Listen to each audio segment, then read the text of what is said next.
সুপ্রিয় ভিউয়ার্স, আমার চ্যানেলে সুস্বাগতম। Welcome everybody to my channel. আশা করি তোমরা সকলেই ভালো আছো। আমিও খুব ভালো আছি by the grace of almighty. আমি ইংরেজি তোমাদেরকে বাংলা ভাষায় আমি প্রেজেন্ট করেছি, বাংলা ভাষায় তোমাদের সামনে ইংরেজি বিষয়টা নিয়ে আসছি। তো আমি তোমাদেরকে একটা সঠিক পরামর্শ দিই, সেটা হচ্ছে ইংরেজি একটা ভাস্ট পার্ট, অনেক লম্বা বিষয়। কখনো একটা দুটো করে, তিনটে করে বা চারটে পাঁচটা ক্লাস করে এই ভাষাটা বোঝা সম্ভব না। এই ভাষাটা বুঝতে হলে তোমার মাতৃভাষা শিখতে যত সময় লেগেছে তার 2 গুণ সময় লাগবে এই ভাষাটা শিখতে। তাই আমি ভিডিওটা পরপর ঠিক যেভাবে সেট করেছি ঠিক সেভাবে তুমি দেখতে থাকো। প্রথমে যেটা যেটা লাগে আমি পরপর এটা সেট করা। তো আমি কথা বাড়াবো না, আমরা সেন্টেন্স গঠনে ক্লাস করছিলাম। তো আমি সফলতাটা খুব পছন্দ করি এবং তোমাদেরকেও সেই কথাটাই বলি। কী করে সফল হতে হয় আমি তোমাদেরকে এটা আমার ভিডিওর মধ্য দিয়ে আমি বলে দেবো। কী করে বড় হতে হয়, কী করে বেড়ে উঠতে হয়, বা কী করে শিখতে হয়। তো আমরা সেন্টেন্স গঠনে ক্লাস করছিলাম। আজকে আমাদের সেন্টেন্স গঠনের 5ম ক্লাস। আজকের ক্লাসে আমরা একটা ম্যাচিউরড লেভেলে পৌঁছাইছি, যেখানে বাক্য তৈরি করতে কি কি লাগে। আগে আমরা একটা যেমন তেমন একটা শব্দ দিয়ে, সেটা নাউন, ভার্ব, অ্যাডজেক্টিভ যে কোনো একটা শব্দ দিয়ে কী করে বাক্যটাকে বড় করা যায় বা একটা পূর্ণাঙ্গ বাক্য তৈরি করা যায় সেটা দেখছিলাম। আজকে দেখাবো একটা বাক্যের তৈরির পূর্ণাঙ্গ রূপ, যা যা লাগে। যেমন বাক্য তৈরিতে কী কী লাগে? একটা সাবজেক্ট লাগে, সাবজেক্টটা মাস্ট। নাম্বার 2, আর কি কি লাগে? সাবজেক্টের পরে একটা ভার্ব আসে, একটা ভার্ব লাগে। আর কি কি লাগে? ভার্বের পরে একটা অবজেক্ট লাগে। আর কি কি লাগে? একটা ফ্রেজ লাগে। একটা দুটো তিনটে যে কোনো ফ্রেজ বসতে পারে। এখানে আমি তোমাদেরকে একটা কথা বলি, অবজেক্ট একটা লিখেছি বলে অবজেক্ট একটাই লাগবে এমন কোনো কথা নেই। এটা আরও অনেক গভীরের বিষয়। আমি তোমাদেরকে একটা জাস্ট যাকে বলা হয় শিখতে গেলে যে প্রাইমারি নলেজটা লাগে, সেই প্রাইমারি নলেজটাই আমি তোমাদের সামনে দিয়েছি। আর কিন্তু এখানে কোনো কিছু নেই। ফ্রেজটা ওরকম একটা বাক্যে একটা, দুইটা, তিনটা, চারটে, এ লট অফ অনেকগুলো ফ্রেজ কিন্তু ব্যবহার হতে পারে। তো আমি তোমাদেরকে কথা বাড়াবো না, মূল বিষয়ে যাই। সেটা হচ্ছে যে একটা বাক্যের মধ্যে কর্তা কাকে বলে। তো এইটা বোঝার জন্য তোমার একটা বাক্য লাগবে, যে কোনো একটা বাক্য। আমি একটা বাক্য তোমার লিখছি। ধরো এখানে লিখলাম, একদম ব্যক্তির নাম লিখলাম, এটা হচ্ছে শাওন। শাওন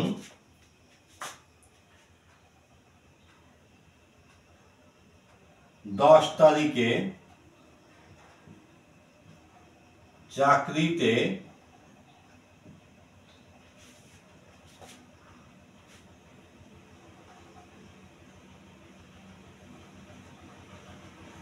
যোগদান করলো।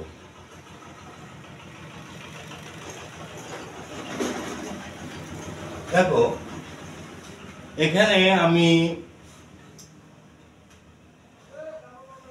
তোমাকে একটা কথা বলি যে এই জায়গাটাই বাক্যটা খুব ডিপলি চিন্তা করো। প্রথমে আমাদের যেটা দরকার হয়, প্রথমে দরকার হয় ওই বাক্যের মধ্যে টেন্সটা বের করা আর সাবজেক্টটা বের করা বা কর্তাকে চেনা।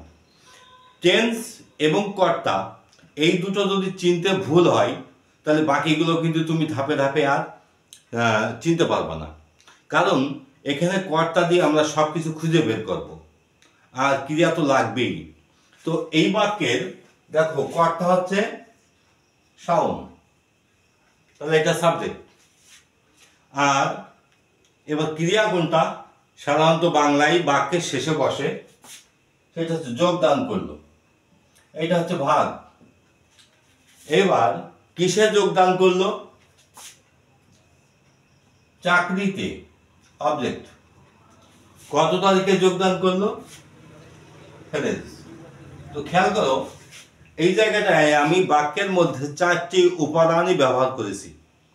এবার ফ্রেজগুলো কি দিয়ে তৈরি হয় এটা একটা অনেক বড় ক্লাস হয়ে যাবে, কারণ ফ্রেজটা শেখাতে গেলে আজকের আমি এই বাক্যটা সেটিংটা অনেক ভিডিওটা অনেক বড় হয়ে যাবে, কারণ ফ্রেজটা একটা বড় পার্ট। কারণ ফ্রেজ হচ্ছে এটা বিশেষ করে ফ্রেজ দিয়ে বাক্য তৈরি বা বাক্যের মধ্যে ফ্রেজ তৈরি। কারণ আমরা যখন বাংলায় কথা বলি প্রত্যেকটা কথার সাথে 1, 2, 3, 4 করে ফ্রেজ থাকে, ইংরেজি ভাষায়ও থাকে। এবং ফ্রেজ কারা ব্যবহার করে? যারা কথায় পারদর্শী, অল্প কথায় গল্প বলে বা অল্প কথায় মনের ভাব প্রকাশ করে, সাধারণত তারা এটা ব্যবহার করে। তার মানে যারা জ্ঞানী, দোজ হু আর ওয়াইজ, যারা ওয়াইজ পারসন, জ্ঞানী ব্যক্তি, তারাই কিন্তু ফ্রেজের ব্যবহারটা করে। তো ফ্রেজের বিষয়টা আমরা নেক্সট ক্লাসে নিয়ে আসি। আজকে আমি তোমাদেরকে দেখাই এই সাবজেক্ট, ভার্ব, অবজেক্ট এবং ফ্রেজ এটা কি করে ব্যবহার করতে হয় এবং কত প্রকার ফ্রেজ দেখে আমি এটাও বলে দেবো। তো ফ্রেজের ডিটেইল ক্লাসটা আমরা সামনের ক্লাসে দেখব। তো আজকে দেখি এই বাক্যটা আমরা সবকিছু খুঁজে পেয়েছি। টেন্স, যোগদান করলো, এই বাক্যটা টেন্স অনুসারে পাস্ট ইনডিফিনিট টেন্স। যোগদান করে, যোগদান করছে, যোগদান করেছে, যোগদান করছে সময় ধরে। আমি প্রেজেন্ট টেন্সটা বলে ফেললাম, পরপর 4টি বাক্য হয়ে গেছে। এবার যোগদান করলো, তার মানে বাক্যটা 5 নম্বরে পড়েছে। আমি 1 থেকে সিরিয়াল নাম্বার দিয়ে যদি পরপরে হয়ে বলি, তার মানে বাংলার ক্রিয়া নিয়ে আমাকে 12টা টেন্সে এভাবে পরপর ফেলতে হবে। বা পরপর যদি তুমি এভাবে প্র্যাকটিস করো, প্রত্যেকটি বাংলা বাক্যের শেষে একটা করে ক্রিয়া থাকে, এই ক্রিয়ার নাম সমাপিকা। এই সমাপিকা ক্রিয়ার 12টা রকম চেহারা হয়, এই 12টা রকম চেহারাকেই বলা হচ্ছে টেন্স। তো সেইটা আমি টেন্সের ক্লাসে বলেছি, এটা আমি এখন ব্যাখ্যা দিচ্ছি না, আমি এখন মূল বিষয়টাতে। তাহলে সাউন্ড, এখানে সাউন্ডটা লিখলাম। এবার যোগদান করার ইংরেজি অ্যাটেন্ড, ATTEND। এবার অ্যাটেন্ড এর সাথে, কারণ পাস্ট ইনডিফিনিট টেন্সে ভার্বের 2 নাম্বার রূপ হয়, তাহলে অ্যাটেন্ডের 2 নাম্বার রূপ হচ্ছে অ্যাটেন্ডেড। এবার এখানে কি যোগদান করলো? কোথায়, কিসে যোগদান করলো? চাকরিতে। এখানে চাকরিটা, চাকরির জব। এবার জব একটা নির্দিষ্ট একটা কিছু, আমরা বলেছিলাম কোনো কিছু নির্দিষ্ট হলে দি বসে, তখন একটা আর্টিকেল লাগবে। তার মানে এখানে আর্টিকেলটা দি। Shaon attended the job, Shaon attended the job, Shaon চাকরিতে যোগদান করলো। এবার দেখো, এবার যোগদান করলো কত তারিখে? একটা নির্দিষ্ট তারিখ, নির্দিষ্ট তারিখের আগে অন বসে।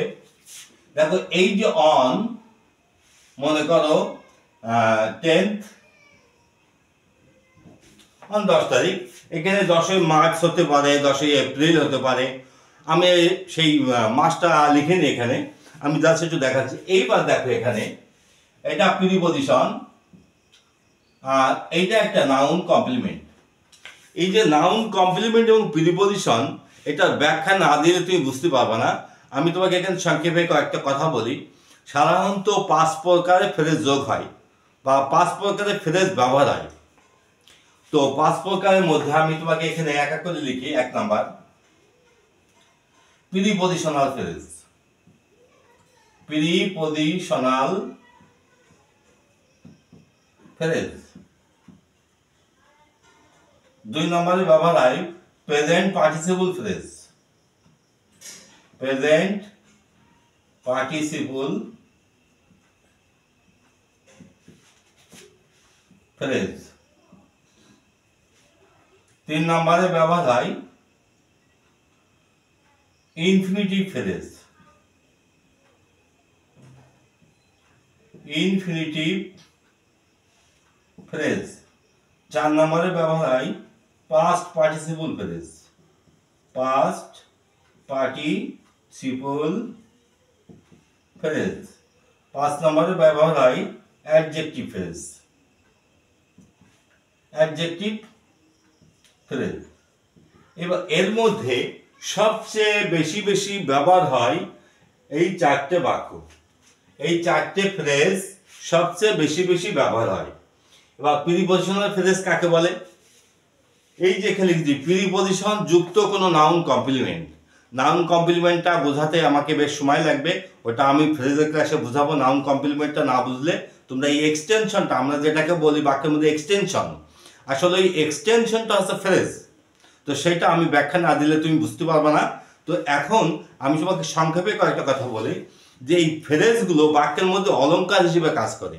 এই ফ্রেজগুলো যদি তুমি বানাতে না শেখো, তুমি কখনো একটা অর্থবোধক, একটা পূর্ণাঙ্গ বাক্য বা মনের ভাব প্রকাশ তুমি ঠিকঠাক মতো করতে পারবে না।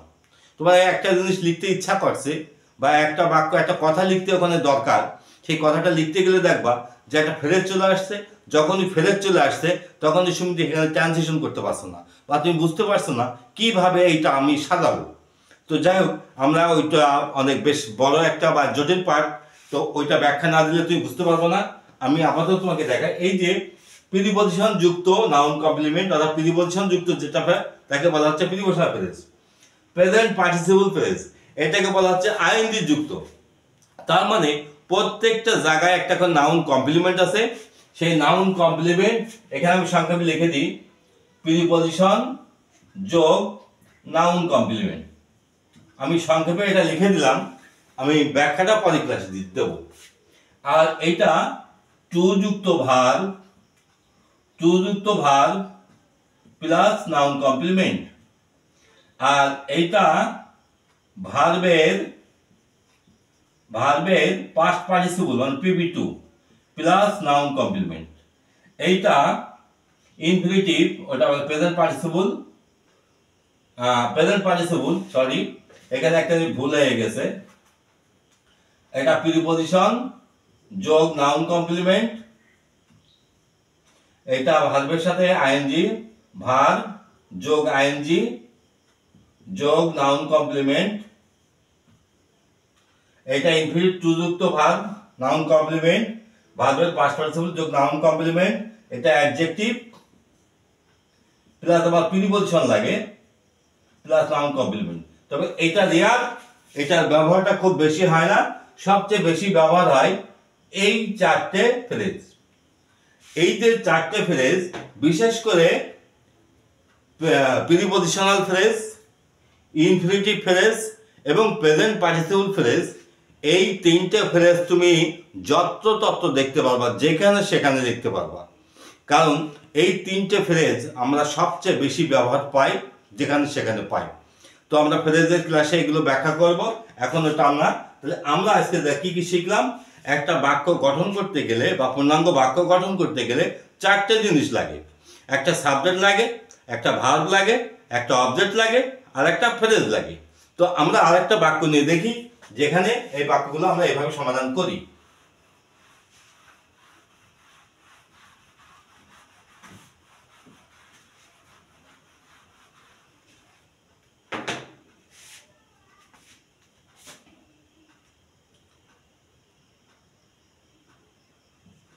পাখিরা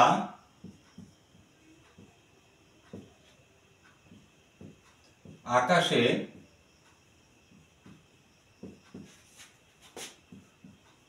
উড়ছিল।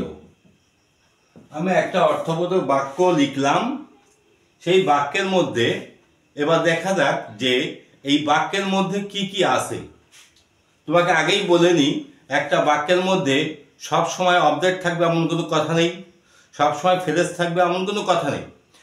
তোমার কাজটা হচ্ছে যে বাক্যে যখন আমরা বাক্য একটা নিই, তখন বাক্যের মধ্যে কি আছে আর কি নেই সেটা খুঁজে বের করা এবং সেটা প্রয়োজনে ব্যবহার করা। এই বাক্যটা দেখো, আমি নিয়ম অনুসারে এটা বলি, পাখিরা এটা সাবজেক্ট, তাহলে উড়ছিল কে? পাখি, তাহলে এটা হলো ভার্ব। কর্তার সাথে যার সম্পর্ক সেটাকে বলা হচ্ছে ভার্ব। এখানে একটা কথা বলি, আমরা যখন কথা বলি কথা দুই ভাবে শুরু হয়, একটা সাবজেক্ট দিয়ে আর একটা অবজেক্ট দিয়ে। যখন সাবজেক্ট দিয়ে বাক্য শুরু হয় তখন সেটাকে অ্যাক্টিভ ভয়েস বলা হয়, যখন অবজেক্ট দিয়ে বাক্য শুরু হয় তখন সেটাকে প্যাসিভ ভয়েস বলা হয়। তো এটা অ্যাক্টিভ ভয়েস। আর ভয়েসের বিষয়টা আমরা ভয়েসের ক্লাসে দেখবো।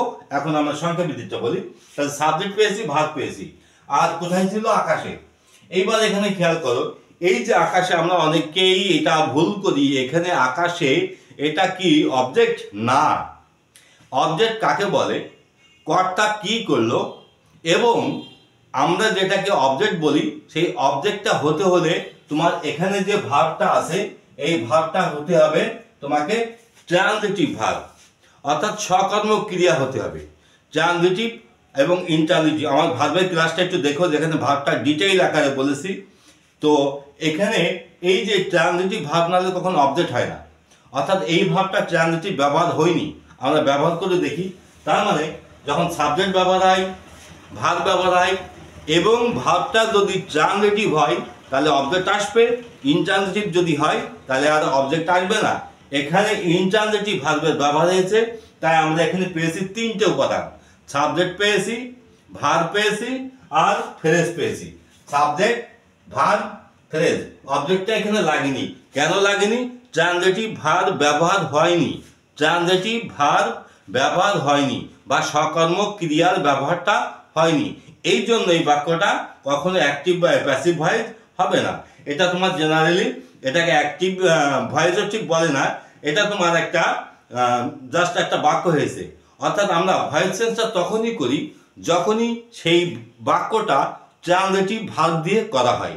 ওকে, আশা করি আমি তোমাদেরকে বিষয়টা পরিষ্কার করতে পেরেছি।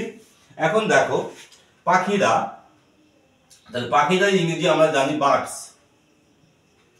এইবার নিয়ম অনুসারে একটা আর্টিকেল লাগবে না, তাহলে আর্টিকেলটা এই জন্যই লাগলো, সেটা হচ্ছে এটা নির্দিষ্ট হয়ে গেছে, দি বার্ডস। এবার উড ছিল, ওরাল ইংরেজি আমরা জানি যে ফিলাই। এবার এই ফিলাই ভাবটা দেখো কোন জায়গায় দিয়ে পড়েছে, পাস্ট কন্টিনিউয়াস টেন্সে পড়েছে। পাখিরা আকাশে ওড়ে, মন দিয়ে আমাদের কথাগুলো দেখো। পাখিরা আকাশে ওড়ে, প্রেজেন্ট ইনডিফিনিট টেন্স। পাখিরা আকাশে উড়ছে, প্রেজেন্ট কন্টিনিউয়াস টেন্স। পাখিরা আকাশে উড়েছে, প্রেজেন্ট পারফেক্ট টেন্স। পাখিরা আকাশে উড়ছে সময় ধরে, প্রেজেন্ট পারফেক্ট কন্টিনিউয়াস টেন্স। পাখিরা আকাশে উড়লো, পাস্ট ইনডিফিনিট টেন্স। পাখিরা আকাশে উড়ছিল, পাস্ট কন্টিনিউয়াস টেন্স। পাখিরা আকাশে উড়েছিল, পাস্ট পারফেক্ট টেন্স। পাখিরা আকাশে উড়ছিল সময় ধরে, পাস্ট পারফেক্ট কন্টিনিউয়াস টেন্স। পাখিরা উড়বে, পাস্ট ফিউচার ইনডিফিনিট টেন্স। পাখিরা উড়তে থাকবে, ফিউচার কন্টিনিউয়াস টেন্স। পাখিরা উড়ে থাকবে, ফিউচার পারফেক্ট টেন্স। পাখিরা উড়তে থাকবে সময় ধরে, ফিউচার পারফেক্ট কন্টিনিউয়াস টেন্স। দেখো আমি তোমাদেরকে একটা কথা বলি যে আসলে ইংরেজি কি বলি তোমাকে, অনেক সূক্ষ্ম, অনেক ইলাবোরেট, অনেক বিষয়। এটা শিখতে তো তোমাকে সময় লাগবে। শুধু তাই না, তোমাকে বলেছি ইংরেজি ভাষার দামটা কি। এই ভাষার দামটাও যেমন অনেক উঁচুতে, তোমার পরিশ্রমও অনেক উঁচুতে। তুমি এই ভাষাটা শিখলে তুমি নিজেই বুঝতে পারবা যে তোমার একাডেমিক ক্যারিয়ার বলো, তোমার বাস্তব জীবনের ক্যারিয়ার বলো, তুমি কোথায় তুমি থাকো, বা অন্যদের থেকে তুমি একটা ডিফারেন্ট হয়ে যাবা। এইটাই আমি তোমাকে বলতে পারি। যাই হোক, দি বার্ডস। এবার ওরাল ইংরেজি ফ্লাই, আমরা এখানে ফ্লাইটা লিখলাম, FLY, ফ্লাই। এখন প্রশ্ন হচ্ছে এই বাক্যটা কোন টেন্সে গিয়ে পড়ছে। আমরা যখন টেন্স বের করছিলাম তখন এই বাক্যটা আমরা দেখছিলাম পাস্ট কন্টিনিউয়াস টেন্সে পড়েছে, তাহলে পাস্ট কন্টিনিউয়াস টেন্স আমাকে করতে হবে। এবার পাস্ট কন্টিনিউয়াস টেন্সের নিয়ম অনুসারে ওয়াজ বা আর বসে, মূল ভার্বের আইএনজি বসে।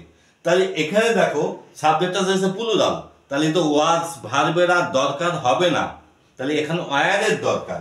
আমি এখানে ওয়ারটা লিখলাম, WERE, ওয়ার।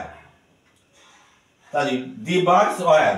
এইবার মূল ভার্বের সাথে আইএনজি নিয়ম অনুসারে, এই জন্য টেন্সগুলো মুখস্থ থাকা দরকার। The birds are flying. এবার সাবজেক্ট লিখেছি, ভার্ব লিখেছি, আর একটা কি জিনিস দরকার, আর কি আছে সেটা হচ্ছে ফ্রেজ।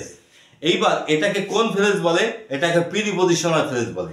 দেখো এখানে মূল কথা লেখা আছে আকাশ, আমরা আকাশের ইংরেজিটা লিখি স্কাই। আমরা আকাশটা লিখেছি, আকাশের ইংরেজিটা স্কাই। এখন আকাশটা কি নির্দিষ্ট? অবশ্যই নির্দিষ্ট, কারণ পাখিরা যে আকাশে উঠছিল সেটা একটা নির্দিষ্ট আকাশ। আকাশ হচ্ছে একটা বিশাল বড় পার্ট, ওটা আর্টিকেলের মধ্যে চলে যায়। মানে আমি যদি এখন তোমাকে আর্টিকেল বোঝাতে যাই তখন আর এক জগতে চলে যাবানি। আর এইভাবে লার্নিং যখন এক বিষয় থেকে আরেক বিষয়, এক বিষয় থেকে আরেক বিষয় যায়, তখন শিক্ষার্থীরা বিভ্রান্ত হয়ে বসে থাকে। তাই তাদের জন্য একটা টপিক, সিঙ্গেল টপিক বিষয় নিয়ে আলোচনা করলে সে মনে রাখতে পারে। এটা হচ্ছে শেখার ধর্ম। আমি তোমাদেরকে বিষয়টা বললাম যে শিখতে হলে কি লাগে, একটা বিষয় নিয়ে তুমি পড়ে থাকো। তাহলে স্কাই, তাহলে স্কাই শব্দটা এখানে নাউন, তাহলে আমি আকাশ লিখলাম। তাহলে স্কাইটা এখানে একটা নির্দিষ্ট, তাহলে আমি দি লিখলাম। এইবার এই স্কাইটা খেয়াল করো, এই স্কাইটা এখানে কি হবে, সেটা হচ্ছে আমি আকাশ লিখেছি, বাদ পড়েছে কি একটা একার। আমরা প্রিপজিশনের ক্লাসে দেখাইছিলাম যে এইগুলোকে বলা হয় প্রিপজিশন। বাংলাতেও আছে, ইংরেজিতেও আছে। বাংলাতে বিভক্তি বলা হয়, ইংরেজিতে প্রিপজিশন বলা হয়। এই প্রিপজিশনের সাথে যোগ আছে।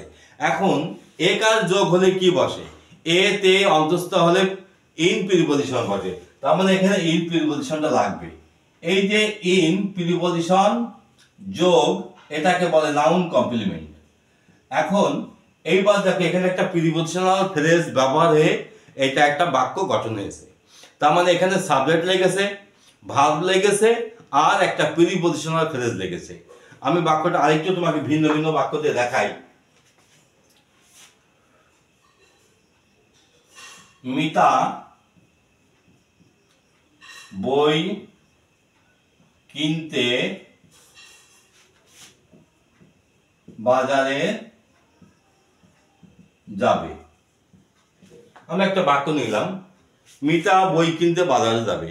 দেখো এই বাক্যটা একই রকম ভাবে দেখি। মিতা এখানে সাবজেক্ট, মিতা কি করবে, বই কিনবে। তাহলে এখানে বই না, এখানে কেনাটা বাজারে, মিতা যাবে, এইটাই হচ্ছে ভাগ। কিন্তু এই বাক্যের মধ্যে আরো একটা ভাগ দেখা যাচ্ছে, আমি ওই ব্যাখ্যাটা পরে দিচ্ছি। তাহলে মিতা যাবে, এবার মিতা কোথায় যাবে, বাজারে। তারপরে কি করতে যাবে, বই কিনতে। দেখো এই বই কিনতে এটা একটা অংশ একসাথে। তাহলে মিতা বাজারে যাবে, এইটাই মূল কথা ছিল। এই কথার সাথে আর একটা কথা যোগ হয়েছে। আসলে এখানে একটা ফ্রেজ যোগ হয়েছে। কি ফ্রেজ যোগ হয়েছে আমরা পরে দেখি। তাহলে মিতা বাজারে, সাবজেক্ট পেয়েছি, ভার্ব পেয়েছি। তাহলে মিতা যাবে, মিতা। এবার দেখো বাক্যটা ফিউচার ইনডিফিনিট টেন্সে পড়েছে। আমি টেন্সের ব্যাখ্যাটা দিচ্ছি না, তোমরা টেন্স অনুসারে এটা দেখো। মিতা যাবে, তাহলে মিতা উইল গো। এবার কোথায় যাবে, বাজারে। তাহলে টু মার্কেট, দেখো এখানে আরেকটা ফ্রেজ ব্যবহার হয়েছে, Mita will go to market. Mita বাজারে যাবে, কেন যাবে, বই কিনতে। এইবার এই ফ্রেজটা দেখো, আমি আগে বইটা লিখি, বুক। এবার নির্দিষ্ট বই, আমি এখানে দুইটা লিখলাম। এইবার কেনার ইংরেজি কি, buy, B U Y, buy. এবার আমি ভার্বের ইংরেজিটা লিখে ফেলেছি।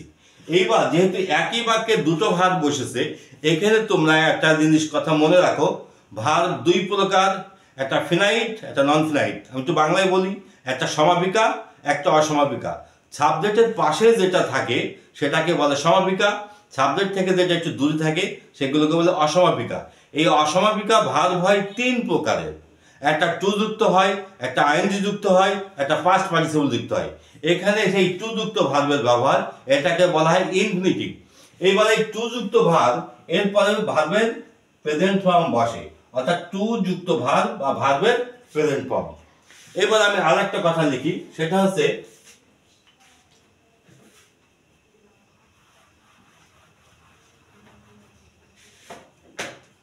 ওই একই বাক্য লিখি, মিতা ভাত খেয়ে